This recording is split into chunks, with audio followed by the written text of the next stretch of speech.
Welcome once again to the Raw Men Podcast, episode 14. Today we're going to be talking about the image of Islam. And Mark and I have three new guests today. We have Muhammad Saeed, who is a co-founder of Ex-Muslims of North America, where he currently works as the executive director. Ex-Muslims of North America is the world's first community building organization for ex-Muslims. We also have Ramon Mejia, who is an organizer with Iraq Veterans Against the War, who served with the Marine Corps during the invasion of Iraq, converted to Islam in 2008, and has been a community organizer for 3 years, and is a middle school social studies teacher, VVOT, all for teachers. Heina Dadabhoy has been a outspoken ex-Muslim atheist since 2006. Heina is a member of the Ex-Muslims of North America and blogs at Heina's Dealings at Free Thought Blogs Network. Welcome, everybody. Mark, do you have any announcements before we begin? Not today. I don't have anything important to say. I'm just excited that the guests are here. Of course, people can still sign up to be a Raw Men monthly supporter. It's $3.99 a month. You get to have access to our closed and private group on Facebook. And you can hang out with our guests and Arn and I after the show. It's a little late to sign up for this week, but go to theraw-men.com and sign up to be a supporter. That's all I have. Okay. And now what we're going to be talking about this week is last week, here in my hometown, here in Garland, Texas, which is a suburb of Dallas-Fort Worth area, there was a conference called Stand with the Prophet, wherein it was a Muslim gathering at one of our little civic centers that are normally run by like school events, but it's quite a large facility, and they had this group to show up to talk about the image of Islam. And I understand that the reason for doing it was to try to improve the image of Islam here in the United States. But the fact that it went on in Garland, Texas, and I think you can imagine what it's like, just the Texas audience. I tried to get a ticket, and apparently what happened was that they were oversold. The computer was still selling tickets even when they were sold out. I have no idea that an event center that big would sell out, especially not so fast. And when I was refunded that ticket, tried to buy it again, sold out for it. But I didn't expect that there was going to be this massive protest of the event. So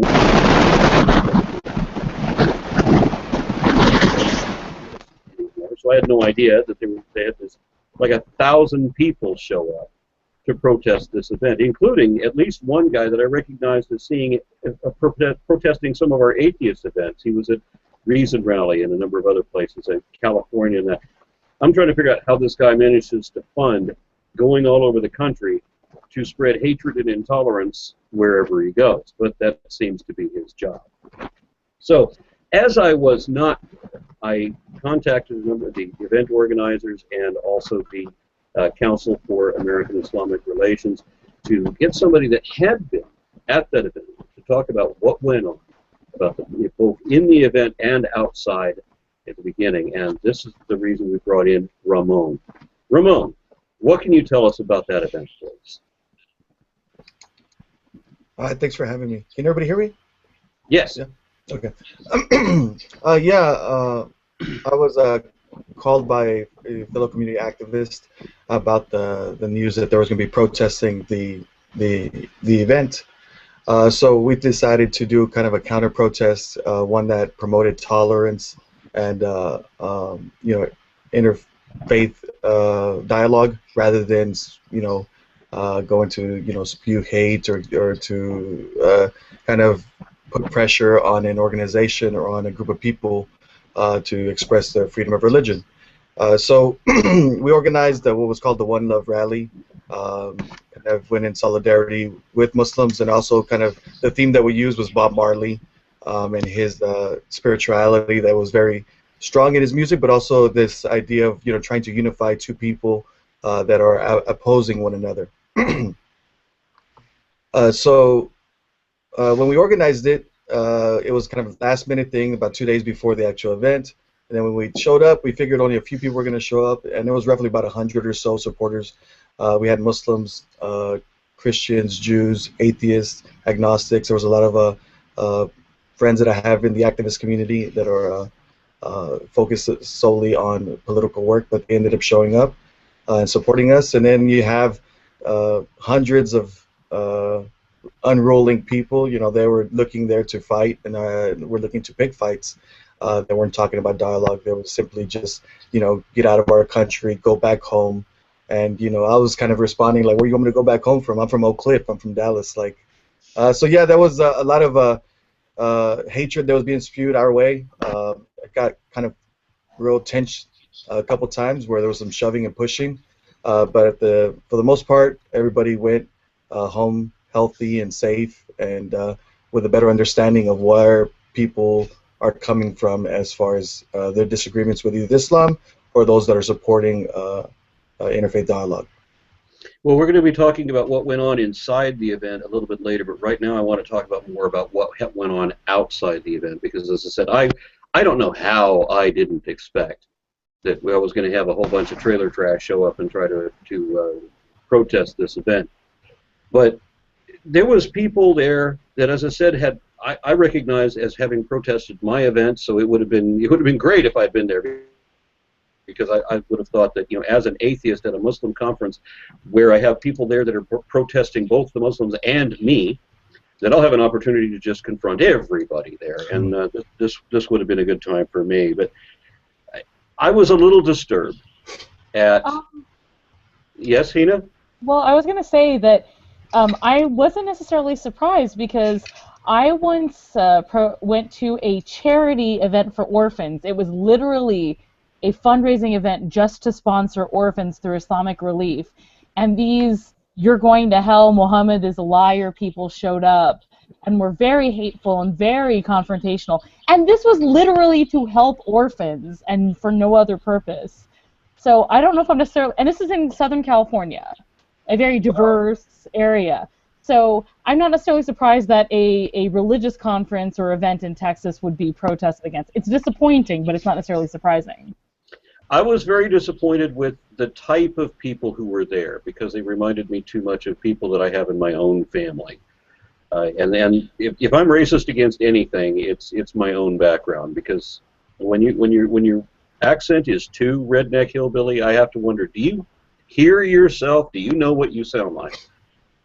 And it was also disturbing that, you know, the Patriot Guard Riders were there. And for those who don't know, the Patriot Guard Riders were a motorcycle club that was formed for the purpose of holding back the Westboro Baptist Church. It was a bunch of primarily veterans, but anybody could join. And the purpose is they would have a soldier's funeral. The Patriot Guard Riders would show up, and so you'd have 100 or so motorcycles with these guys with the jackets with the colors on, and they stand between the protester and the funeral, so that, you know, so that people can have a respectful funeral without having to listen to the Westboro people. No, that's perfect reason for joining a group like that, and so I did. But now I was seeing on the videos, and I'll be happy to put links in the bottom of this, I was a little disturbed to see Patriot Guard Riders seeming, in my eyes, to have become a hate group. When did that happen? And this was a group that I had once associated with or been affiliated with.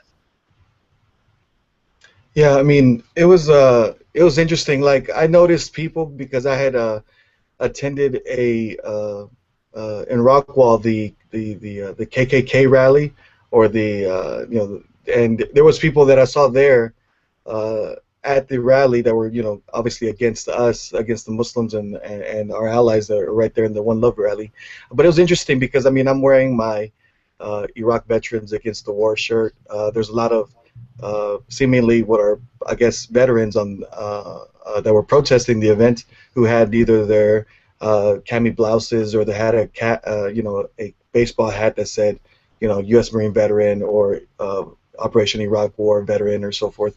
And I mean, there was a guy that literally just, he yelled at me, is like, you know, you're an effing traitor, you deserve to get your head cut off. Like, you know, that's the kind of stuff that people were spewing, not only at the people, but then there was kids there, and then there was some of the people on their motorcycles who would burn rubber right in front of us, so then it would be covered in smoke, and then the little kids would start choking, and you know, it was a very volatile situation. I mean, I wasn't impressed with Garland PD whatsoever. Like, instead of having two complete separate groups. Once it got overwhelming with their side, like you had people coming within our own demonstration, they were behind us, they're yelling, they had volatile things and stuff like that. So we had to be almost like in a defensive, trying to make sure where all the kids were and all the women were to make sure that everybody was okay. That is very disturbing, especially considering that it was my hometown, and I recognize some of these protesters, and I really should have been there. I wish that hadn't happened with my ticket. I'm sure I would have been just as disturbed being present as I was watching the videos, but at least I could have gotten in somebody's face about it. Mm-hmm. Yeah, and I mean, there was you could see the difference of how, like, it seemed almost like the protest rally was co-opted in a way, because there were still individuals within the protest who seemingly they had opposition for very personal reasons or emotional reasons, or they took a stance, and it seemed, but they still were civilized in the sense of, this is the reasons why we don't want this convention to be held at this specific place, or why we're opposed to Muslims or Islam. And they seem, I mean, they're the ones that the cool heads within the group were like, when it got close to like that there was going to be fighting, they were the ones in the group also like, hey, back up, that's not what we're here for. You're making us look bad. That's not what we're about. And you could see that there was people within that protest who were there for, they had good intentions behind their motives, whereas there was people there simply looking to stir a fight and simply looking to start a problem. Now, I do know that there was one guy that showed up there that was denied entry when he showed up with his ticket, even though he had said that he paid $1,500 to fly up here from Florida to attend this event. Mm-hmm. And he said his name, so immediately I Googled him to find out. He said that they didn't like his name, and that's why they wouldn't let him in. And the guy's name showed up on a search of what is it called? Loon Watch. Oh. So he's registered somehow as an Islamophobe, and I don't know what that means. But I thought that was a little outrageous. One, the guy obviously has. We all have our opinions, but I wouldn't pay $1,500 to go someplace to tell them how much I hate them. Yeah. So that's pretty extreme.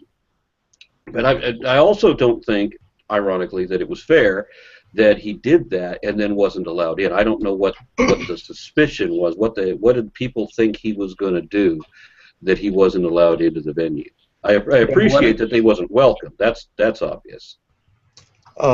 Yeah, it seemed like there was a couple of issues with tickets because I believe his name is Jesse Waters from Fox News. He wasn't also allowed in when initially he had purchased tickets, and then they were refunded. I know that there was having a lot of problems with his tickets. I have no idea I'm not affiliated with the organization that. Yeah. I'm one of those. I bought the ticket and it was refunded. Yeah. I couldn't get in. And so, of course, people are saying, well, maybe it's because they recognize your name. I don't think in my case that anybody even had an opportunity to look my name up to realize who I am. So I don't think that I was being deliberately denied.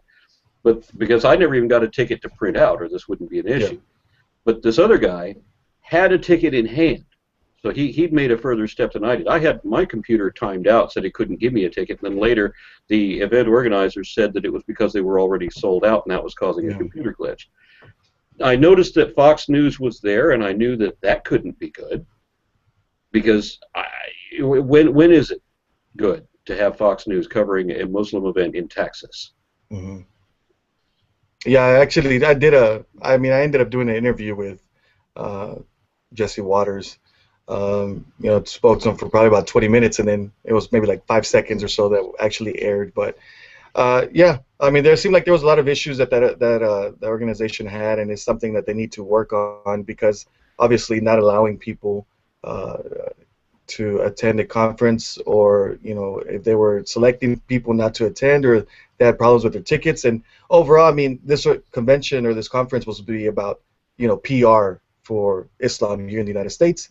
And obviously got a lot of bad PR by having to refund tickets and people not going in that have like differing views or whatnot. So yeah, so let's now then get past the people that you and I agree were objectionable, and I'm personally embarrassed because these people at least represent my background, and I'm sorry about that. But now, getting into the event and the purpose behind it, I know that there was some controversial speakers. There was at least one person that was described as being an unindicted suspect in the 1993 World Trade Center bombing. I think that was how most of the people became aware of this event, was that somehow that this guy had been chosen to speak. And the claim being made was that Islam had a bad reputation in the United States because of American media. And that, I think, is the purpose of this show, not the protest of the event, but I want to explore that concept. Since I was not able to get in to hear what the speakers had to say to justify this argument, can you relay some of that? Okay. I mean, I didn't attend inside the conference, but I do know I have gone to lectures from Imam Siraj Wahaj, who was the controversial speaker, as they were saying, the unindicted. I mean, that's even something in itself. Like, when you call someone an unindicted co-conspirator, it means that there wasn't enough evidence to convict somebody. So therefore, I mean, we could all be considered unindicted for whatever reason. But it's almost like a label, like trying to. I'll even go to so far as to describe myself as no convictions. Yeah. So, but I think so to I guess expand upon the question that you had, does that the reason Islam is viewed negatively is because of mainstream media or corporate-run media or what have you? And I think to a certain extent, Muslims need to kind of realize and wake up and not always kind of to be defensive and saying, well, it's not us, it's the media. No, it is us. It's the media, and it's these Muslim majority countries in which the governments, ostracize people and marginalize people, and hold very critical, some would say ultra orthodox or extreme views, and this is something that Muslim communities or the ulama or the ummah, the community, has to address and redress, is to say that we're going to hold the U.S. Mainstream media or corporate-run media, and say like this is the reason Islam is viewed negatively. And that's one part, but then the other part is the Muslim majority countries and the governments that are propped up and how they carry themselves and how the Muslims carry themselves worldwide is also something that needs to be taken into account. Well, sorry, I just wanted to jump in on this because it's a very particular frustration of mine, because I'll talk about my lived experiences as a former Muslim, things that have happened to me, things that Muslims have done to me, things that Muslims have said to me, and people will respond saying, you're just brainwashed by the media, which to me sounds completely ridiculous, because this is actually a thing that happened to me, and I'm not exactly out to racially vilify Muslims. I have some nuance in what I'm saying, but my experiences are my experiences, and there needs to be an addressing of it, and it's really heartening to hear Muslims say what I've been feeling, so thank you for that. Yeah, I mean, absolutely. I think for someone to like say that, oh, it's the media, you've been brainwashed, I mean, you're taking, when you're talking to people like that and they're saying, well, this is because you're brainwashed, like, no, they're taking away your lived experience, and they're taking your narrative and they're trying to mix it or trying to make it for their own agenda. But no, that's one thing that Muslims need to do, is they need to actually listen to their fellow Muslims within the community. They need to find out what's going on, and they need to try and remedy those problems before they continue to fester and continue to cause more problems. My apologies. No worries. I always forget to turn off my phone. One thing I'd like to point out is you were talking about Loon Watch and somebody on Loon Watch. They tend to put anybody that criticizes Islam on there. So Majid Nawaz, for example, he's a reformist Muslim that works in the UK, and he's generally very well regarded. He's running as a Liberal Democrat candidate, and he's on Loon Watch as well. So I don't think being on Loon Watch really signifies much, as just that you've spoken out, pointing out any problem in Islam. Well, the guy in question in this case was saying on video while he was at the event, somebody else was recording him, and he said that he was there for the express purpose of showing how underhanded or disingenuous, these Islamists are. And so he's obviously there with an agenda, Yeah. and he seems very firm in that. Now, if anything, I want to be fair. Now, I have my opinions. I'm an anti-theist. I think all religion is evil, and I'll make no qualms about that. One of the things that I wanted to talk about, the thing that motivated me for having the show, was when somebody said that they believe that the image that Islam has is due to American media. That seems to imply that the things that we hear about from other sources other than the American media don't really exist, or that they're not really happening. And, I want to address that. I want to address what's really going on. Yeah, I would say that there's, a mixture. There's, of course, this tendency of the media to sort of look at groups that aren't us. So the media is, looking at groups that aren't mainstream white Christians and saying, oh, look at these people and what they do. So there is sort of the problem of taking one example and trying to use that to paint an entire community, and that is a legitimate problem. But at the same time, there is a pattern to be found within the Muslim community, and there are things that are sort of rare outside of the Muslim community or specific to the Muslim community. And those are legitimate concerns, I think, that need to be addressed.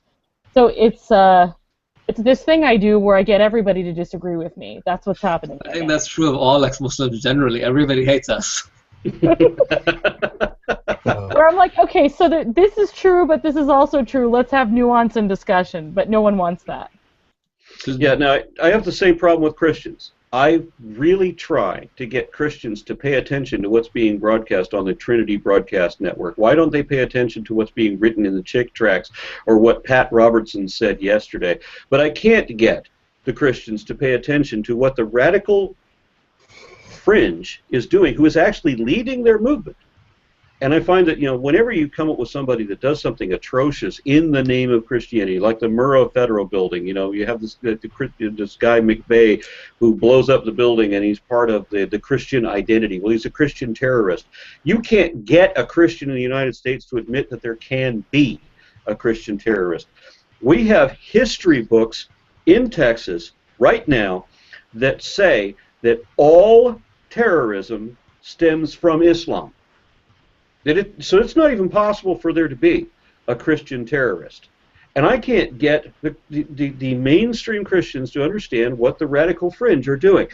They always have some excuse. Well, he's not a true Christian. You can do that with everybody. Every whack job that I can point out, oh, he doesn't represent us. And I get exactly the same argument from Islam. The problem, as I see it, is that in either case, when you have places like in the Middle Ages or places in Central Africa where Christianity still has rule over law, then you get, as a result, you get automatic violations of human rights. And wherever Islam is in power, again, over the state and over the legal system, you're going to have violations of human rights. And it's not because it's Islam or Christianity, it's because it's religion that has allowed this power. So I would say that generally speaking, in Islamic circles, that idea doesn't occur to anybody. If it's an Islamic system, then it's good, period. And the idea that theocracies can be bad or religion leads to bad outcomes is not on anybody's horizon. I was at a conference a few months ago where they were talking about why the Pakistani state has failed. And in that conference, I started speaking up about how Islam was a big part of it. And nobody in the room, they were shocked at my response.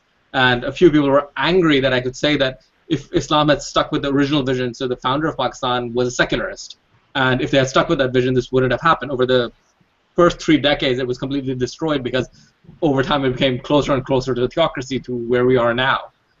And nobody had ever thought of that before.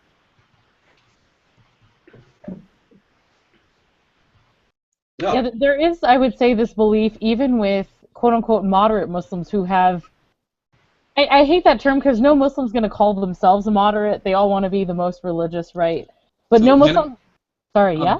No, I was saying, so one term that I prefer using is reformist or non-reformist. Okay, yeah, that's a good way. Would you define that for me, please? So reformist are someone that's willing to look at the scripture or any issues within the Muslim communities or religion and say that these issues are wrong and I want to change them, versus whatever is being told to me is actually right. They want to maintain the status quo versus how do we fix problems. See, yesterday I was on the phone with Faisal Saeed Al-Muhtar, and he brought up the reformist thing, and of course I'm never part of the Muslim community, so I have no idea what he's even talking about. But he also said something that I know he was saying, he was repeating something that somebody else had said, but I had only heard it from Faisal when he said that if an ideology is peaceful, then its extremists will be the most peaceful people on earth. And we know that whether we're talking about Christians or we're talking about Muslims, the same thing applies. If they're an extremist, if they're a religious extremist, if they're a creationist or they're a fundamentalist, then we know that they are what the mainstream would want to distance themselves from. And so everybody that says, well, I'm an okay Christian because I'm only a moderate Christian, what makes them okay, whether we're talking about Christians or Muslims, is how much of the religion they back away from. Yeah. Mm-hmm. Yeah. So but where I was going with that was is that Muslims don't want to admit that. They don't. They'll. I know a lot of Muslims who sort of rely on a hazy understanding of Islam to sort of justify that. But the point I was getting to about that is that, and I lost my point. But was it because I jumped in? I hope that. Oh no, it's okay. It's all over the place. But what were you saying? Well, you were talking about the Islamic State, Muhammad. That was it. So I've known Muslims who have not read the entire Quran who will say that the Islamic State is the perfect solution to every problem that the modern world has, and it's just this belief that they have. You know what I mean? It's this sort of idea that they have that Islam is perfect because we believe it's perfect, therefore a Muslim state will be perfect. And not all of them even understand what a Sharia state would actually entail. So that's one thing that I try to do with Muslims is educate them about, okay, so you think an Islamic state would be perfect, here's what it would mean. And that can also sort of bring awareness and hopefully lead them towards the reformer side that Muhammad described.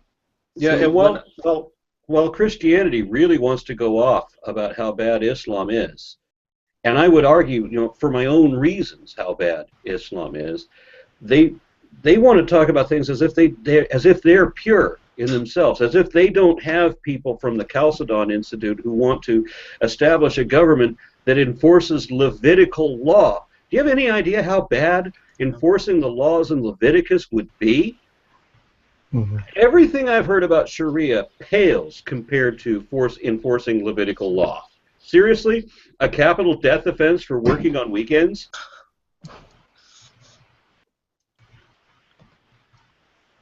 From my perspective, the Old Testament is significantly worse than Islam, and it's a matter of chronology. Like Islam came centuries later, so the human race had advanced.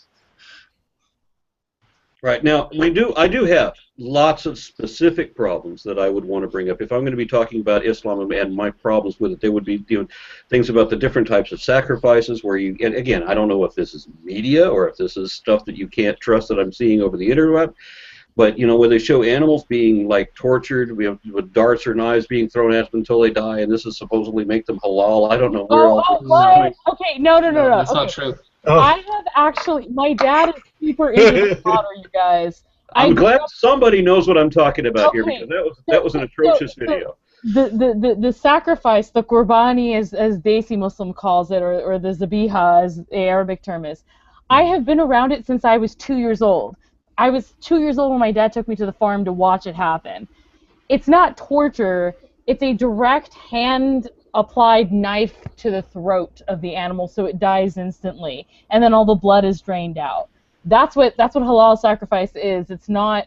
I don't know where darts were coming from. Yeah. It's old school how you would slaughter an animal before you had modern technology. Yeah, it's just the most humane way of doing it without tranquilizers. Now, I mean, there's some debate as to whether or not tranquilizers are more humane or less humane than hand slaughter. But there's no torture, and in fact, the animal isn't even supposed to see another animal being killed, and you're supposed to give them water, and it's supposed to be a healthy animal that's been treated well. There's a Don't lot get of me room started on the there. meat industry. I understand what a hypocrite I am for eating meat. My stepdaughter will only eat meat if it was grain-fed and had a name and was allowed to wander around in the grass for free. I get that. The meat industry is insidious, and I realize that there's a lot of things that I've seen that weren't on Fox News, but that you happen across on the internet that are just horribly vile and objectionable. And it's real video. You have to wonder, this is Yeah. going on somewhere.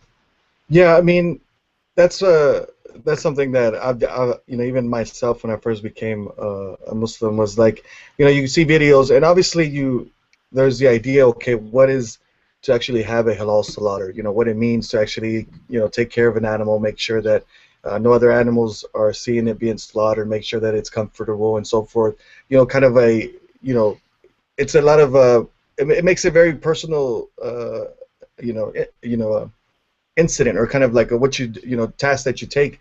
But then you have obviously all these corporations and industry, as far as like, yeah, this is a biha, we have the little stamp, but then they have the slaughterhouses are horrible. I mean, there's a lot of controversy with the way that they are slaughtered. Either there's also like halal machine slaughter rather than actually doing it by hand. So it's kind of that gets a lot of like a bad publicity, and rightfully so, because all these opportunists, or these people that are not following in line with what is supposed to be, should be put out of business. But then when you actually look at an actual halal slaughter, as a biha slaughter, then it's very I don't know. I think it's very compassionate, and that's if you. I'm sure Mohammed and Ramon would know this, but if you want to start a fight at a mosque, walk in and ask people if you can eat zabiha meat only, or if you can eat meat from Jews and Christians. Yeah. There will be a rumble.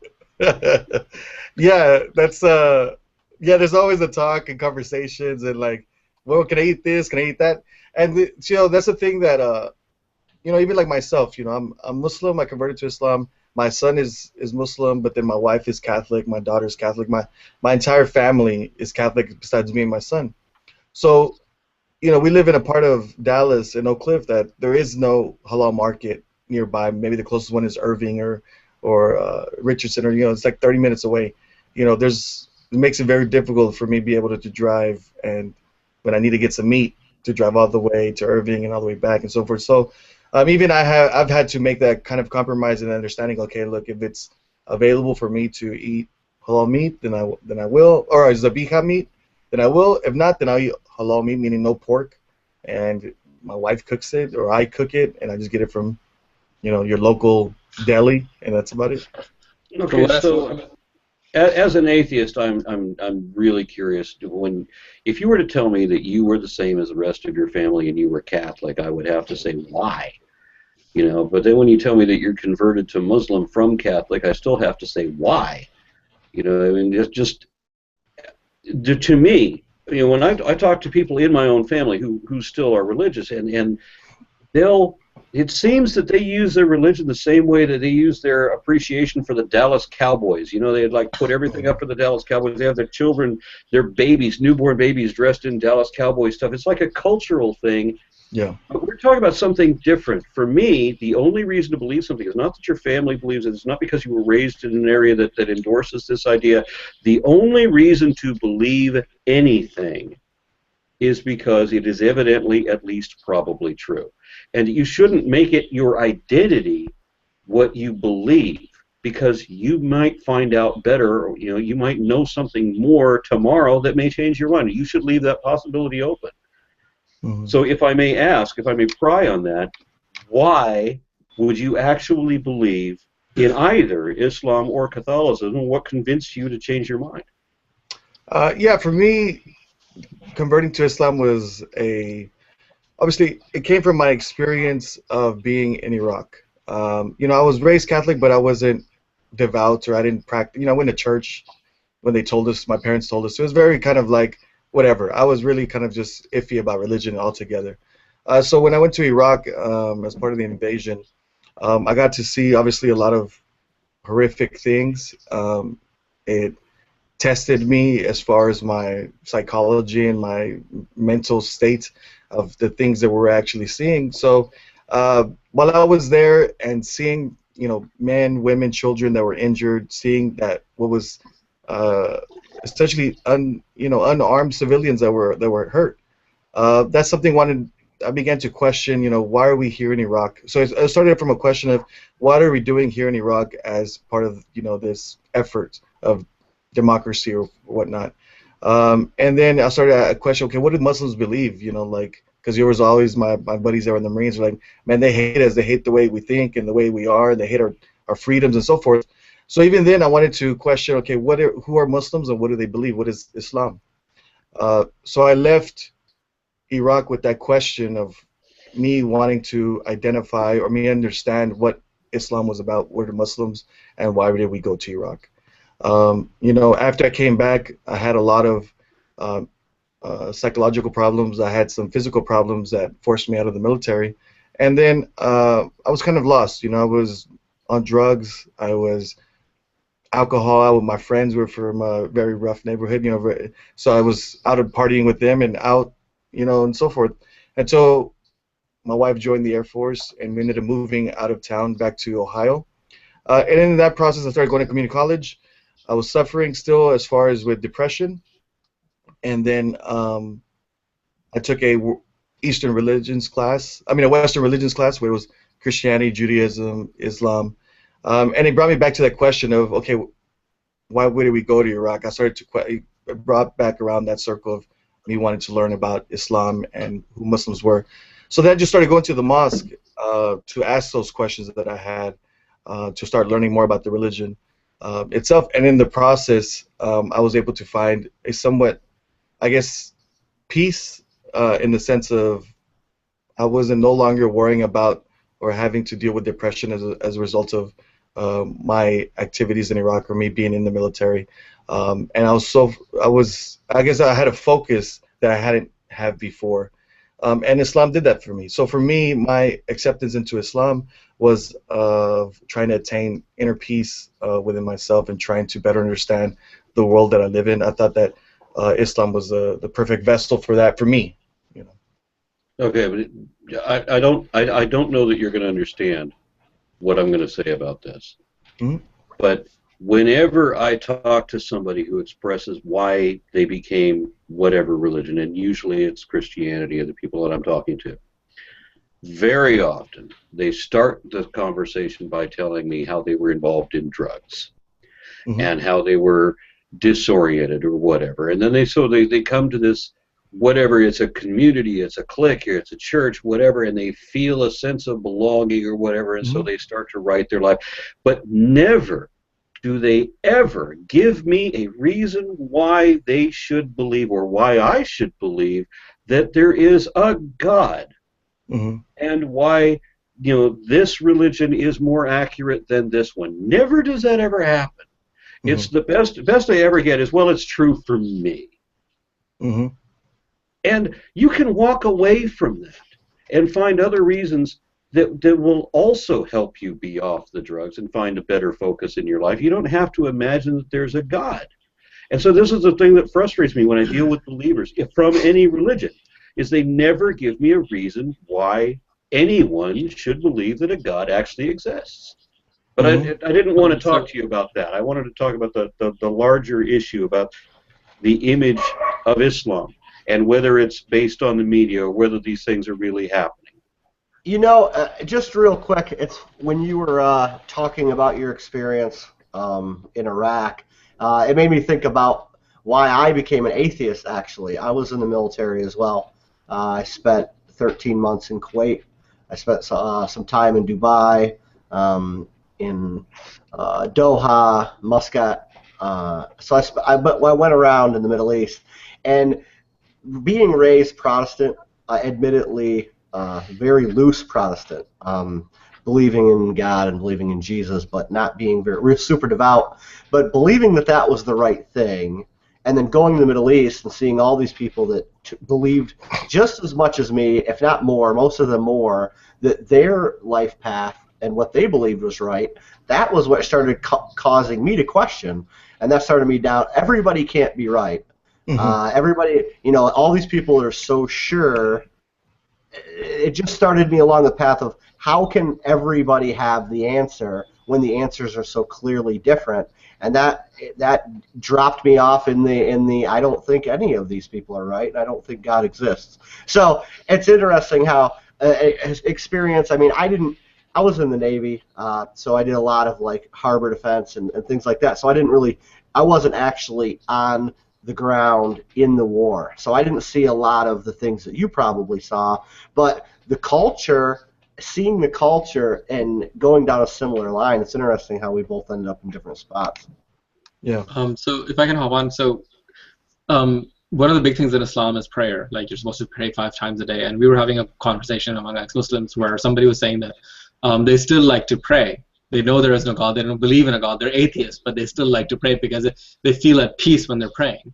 So something doesn't really have to be true objectively for somebody to find solace in it.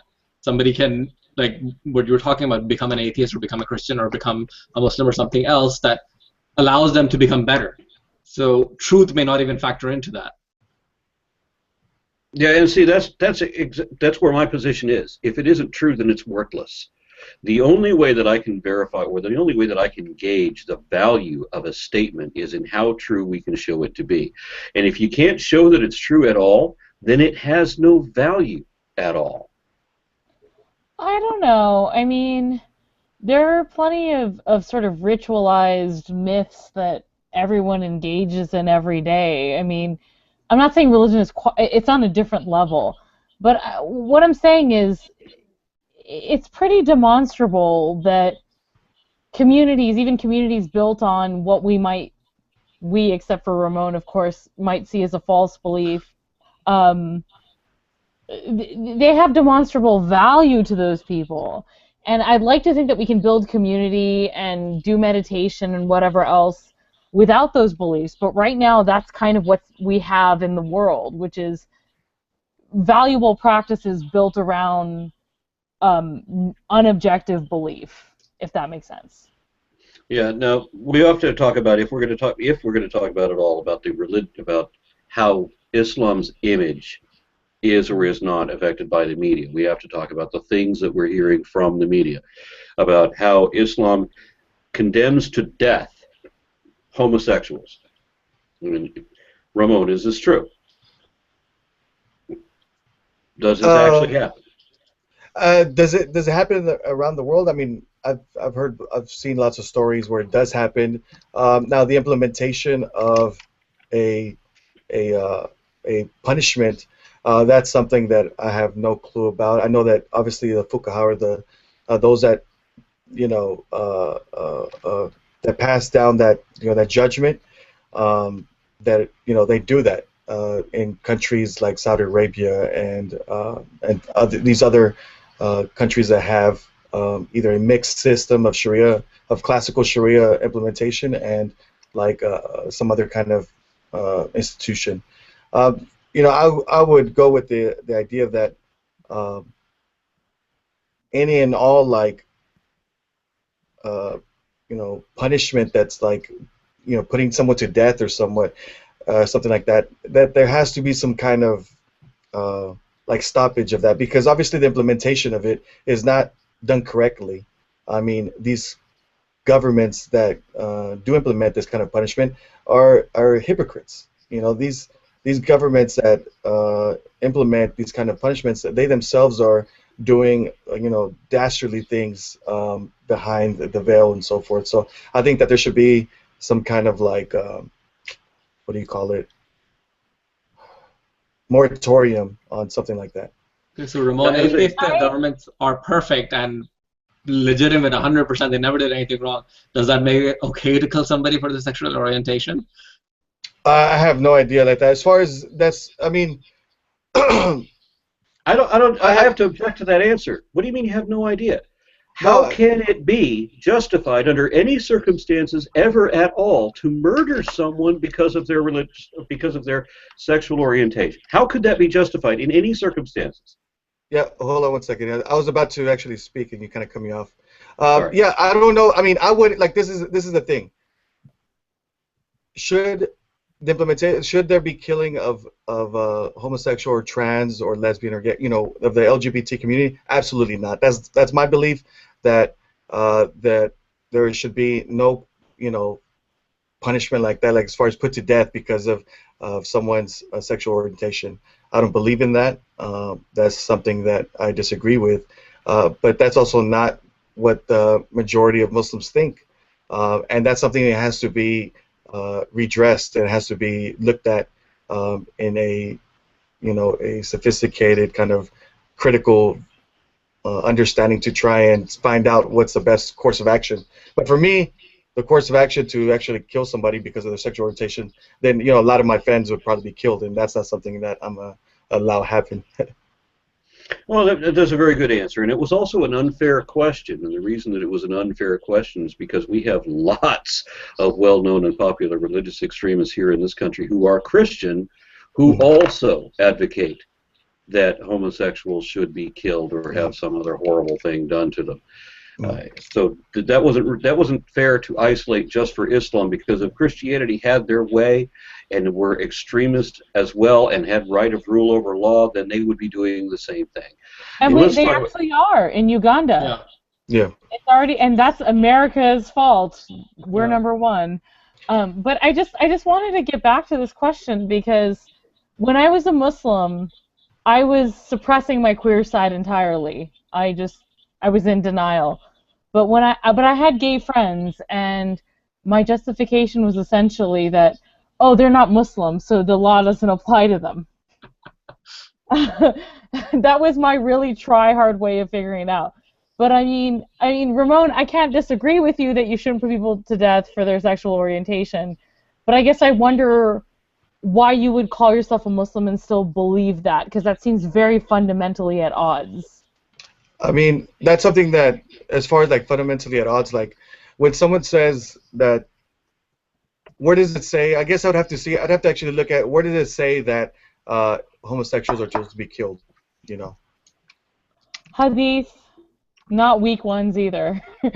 And also the passage in the Quran about Lut and the people of Lut and how they had sex with the same gender, and that was not okay. So then that's something that I would question, as far as like, because I remember when I first converted and I was learning about the Quran and reading that, where they have people that are you have interpretations of that, Sodom and Gomorrah or so forth, where it's not actual homosexuality that's being punished, it's the idea of rape, of lewdness acts, as far as that create chaos or so forth. So I mean, that's something that needs to be looked at. I mean, I don't believe that just because someone's a homosexual. And as far as the Hadith, I'm not a Hadith scholar, so that's something that I wouldn't even know. Let me read one to you.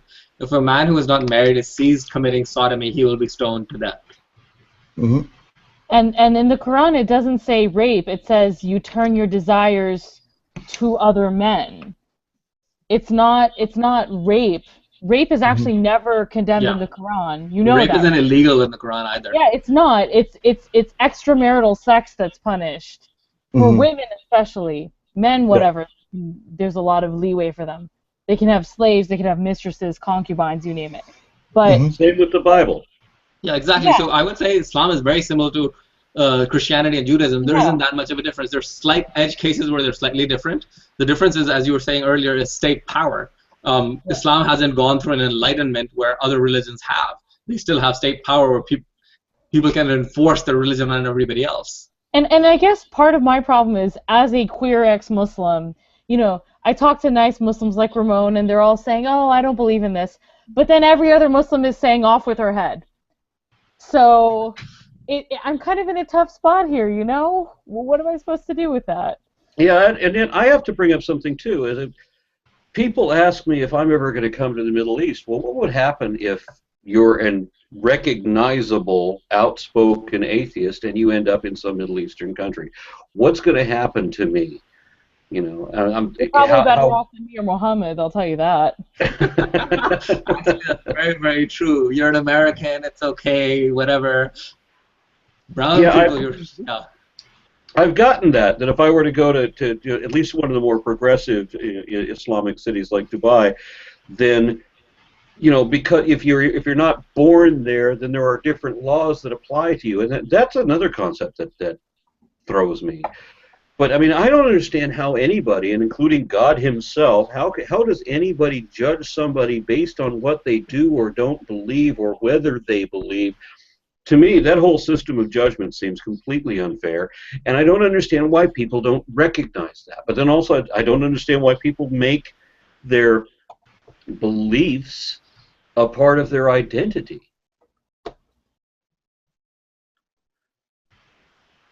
It's been interwoven for centuries upon centuries upon centuries. If you're like being a good person, a moral person is being a Christian, being a moral person is being a Muslim. Everybody wants to be a moral person, everybody wants to be a good person. Belonging to a certain nation means that you are a Muslim. So Pakistan, the word literally means land of the pure, which is implying that you're a Muslim if you're in Pakistan, regardless of whether minorities exist or don't. Okay, so it's culturally established, and I get that, because when I was working in the corporate world, I remember talking to people who would tell me that you can tell that I'm a good person because I'm Italian or because I'm Jewish. These would be the excuses that people would give to me for how I could know they were good people. And I'm like, this is very culturally specific. If you got the impression that being Italian or being Jewish somehow makes you good, and of course Christians say the exact same thing. Well, I'm a good Christian. How does good denote Christian, or how does Christian denote good? Because when I, as an atheist activist, turn to my news sources, I don't see that. I have to tell you. It's social signaling, essentially. You were talking about ethnicity. My old landlady was Chinese, and she said, Chinese people don't lie. I'm like, excuse me? That's impossible. And I once tried to do business with this dude who was Latino, and he said, I'm a Mexican, therefore I'm a man of my word. I said, I don't know that, man. I don't. But, I give you my word as a Spaniard.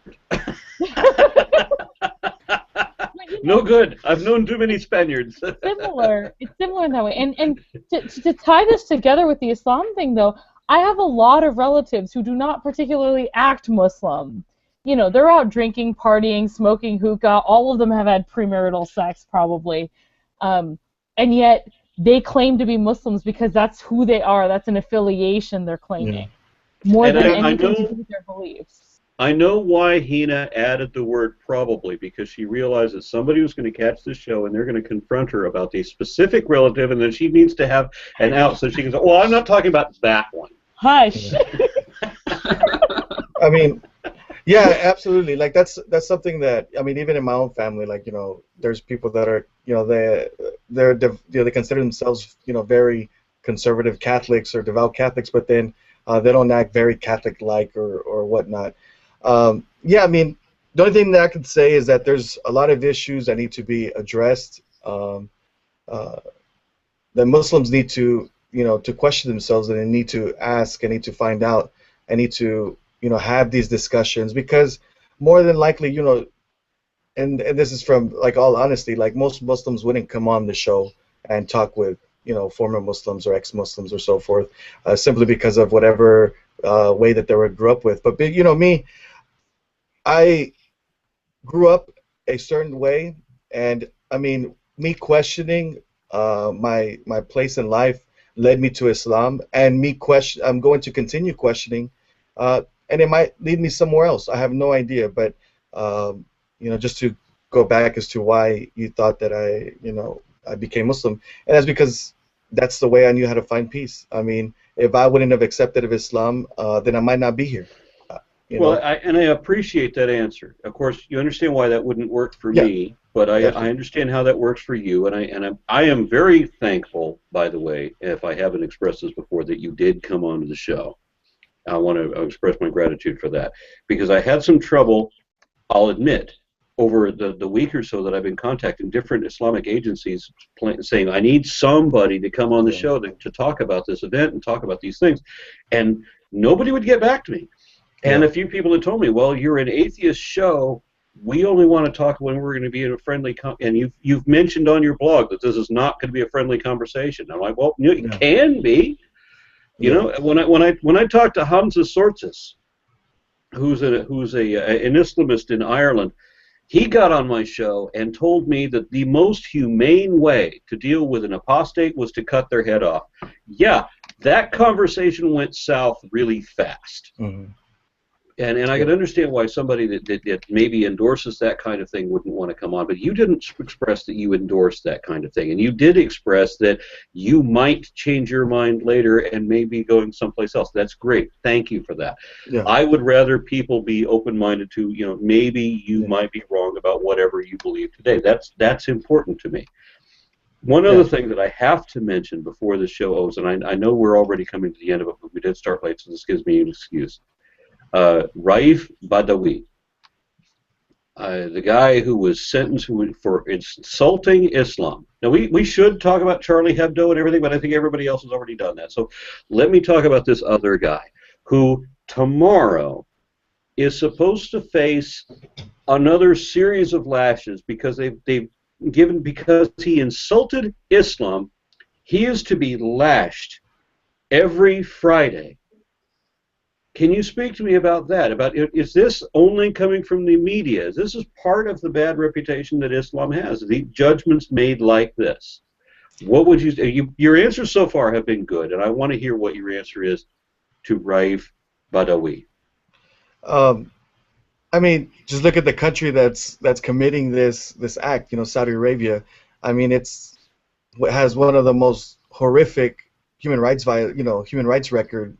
You know, to date. Yeah, I mean, this is the idea of like, okay, if somebody, you know, and this is the kind of conversations that me and a lot of my friends have had.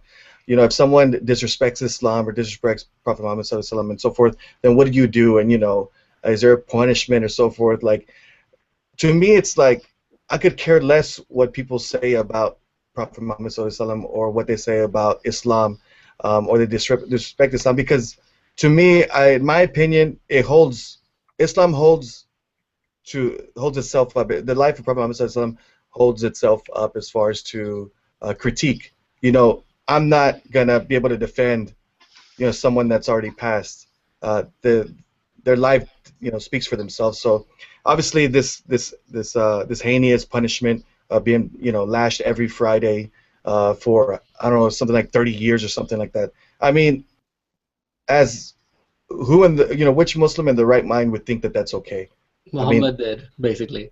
So if you go back in history, apostasy was punished by Muhammad, by Abu Bakr. Yeah. The first major war that happened after Muhammad passed away was an apostasy war, which is where people walked away from Islam, and Abu Bakr went and killed thousands upon thousands of them. It's an integral part of Islam that apostasy is not allowed. If you look at Muslim majority countries, somewhere between a dozen and 2 dozen outlaw it, and you're outright killed in Pakistan and a lot of countries. It's something that. And to go off of that, you know, even modern day, I mean, Muslims come at me constantly telling me that I ought to die. My own family, they didn't tell me I should die, but they looked at me saying, you know, you're not allowed to do that. So, you know, to you to say, oh, who in their right mind would think that that's a good idea? A lot of people. Hundreds of millions. A lot of people. Yeah, and it's a lot of, in my opinion, a lot of illiterate people. I mean, there's a lot of people that don't know. My parents are illiterate? You're saying that the entire Muslim community is illiterate? They have read the Quran, they've read the Hadith that you claim to not know about, and they see the evidence. All the major schools of thought in Sunni Islam condone the death penalty for apostates. Only one of them allows for a slight exception, and that's for women, and instead we get to be imprisoned for life instead of dying, so I guess that's an awesome alternative. So you're saying you're trying to marginalize these people as crazy or illiterate. No. But you know what? They are your people. Clean your house is what we're saying, you know? So I would say, so there's a difference. I would say that Ramon is coming from an American enlightened background kind of thing, so he's viewing Islam as you can pick and choose from it. If you look at the vast majority of Muslims, they don't view it. The Quran is perfect. Every word in it is perfect. The hadiths have to be followed. If the Quran says go kill, you have to agree with that. Even if you don't do it yourself, you cannot disagree with that. There was the Norway video, the peace conference, where they were asking about the Quran and do you agree with all these punishments. The point was that if you say you agree with the Quran, not everybody, but the vast majority of Muslims will say yes.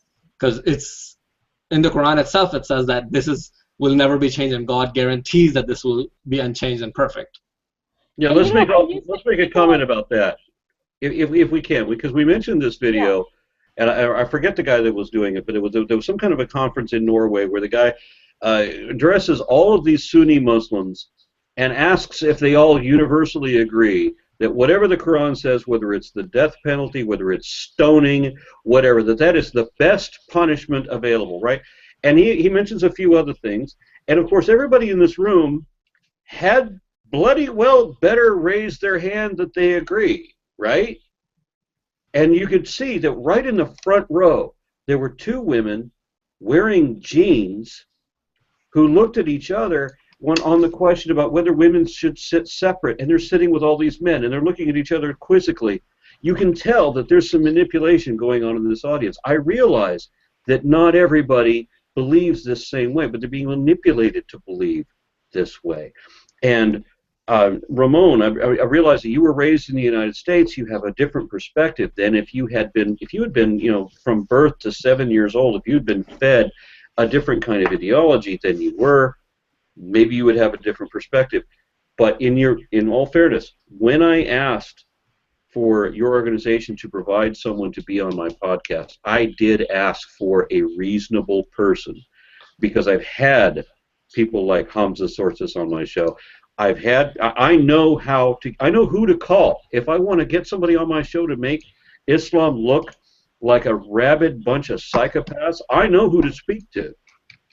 But I asked for somebody who would be reasonable, and I appreciate that you're coming on to what must appear to be a dangerous sort of a situation in an unfriendly environment. So I thank you for being involved in that. Oh no, it's not at all. It's not unfriendly, or it's not. I mean, these are questions that need to be asked. I mean, these are questions that I need to ask myself as well. So I mean, I may not have all the answers, and referencing hadith or Quran verses and so forth. Like, I'm not going to, be like, okay, this is what it says and this is what it doesn't say, because even in myself, I need to educate myself a lot more. But I think that I've gotten to a point within my own faith that I'm also comfortable questioning, because I think that, I guess I can give you an example. When I first converted to Islam, and my wife was Catholic, and then a lot of our friends are not Muslims, obviously, and they go to bars and they want to go hang out, go to a club. I asked the sheikh, the imam, like, okay, what do I do? My wife wants to go out. Obviously I'm not going to drink, but can I go with her? Is that something that's permissible? And then he gave me a response like, no, well, you shouldn't do it, and you should tell your wife that that's not good, and something like that.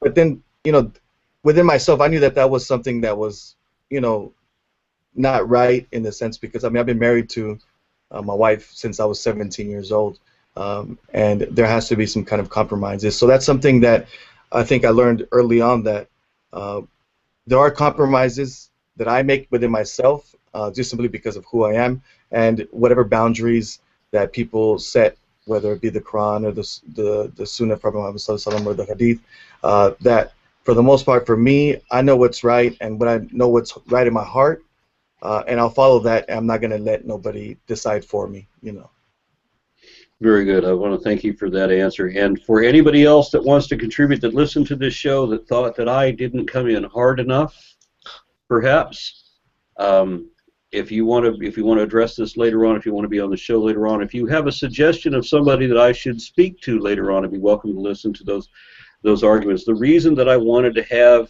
this discussion today was because the reason for the event here in Garland was to improve the image of Islam. And even if I don't agree with the religion, and I don't agree with the people speaking on practically anything, the purpose of this show is to highlight progressives. And I've always said that if you're, people can ridicule any kind of solution that anybody ever comes up with, but if we're talking about somebody that is taking action to try to fix things and might actually make a difference, that's the person that I want to talk to, because that's who I recognize as being progressive. And so even though I don't agree with Islam or even necessarily the speakers that were presenting for it, I do agree with trying to fix things.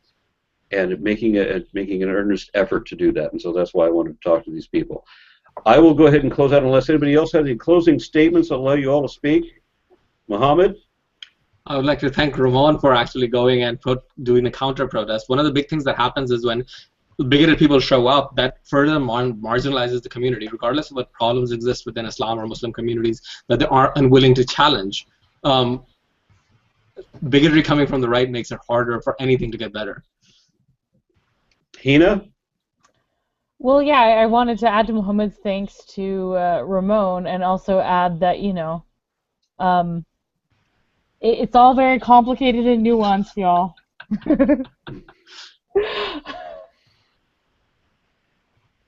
And Ramon? Yeah, I'd like to thank everybody thank you for having me on. And I mean, these are conversations that I'm more than happy like to continue having. So Mohammed or Heina, we can continue talking, you know, email or whatever, just to kind of continue having some kind of conversations to get some better understanding. I'm more than happy to be part of that as well. Thank you. I thank everybody for being on. I think it was a very good conversation. If we could have been more heated, but I thought it would be more appropriate to be more civil. So I thank everybody. I'll go ahead and close the show. Good night.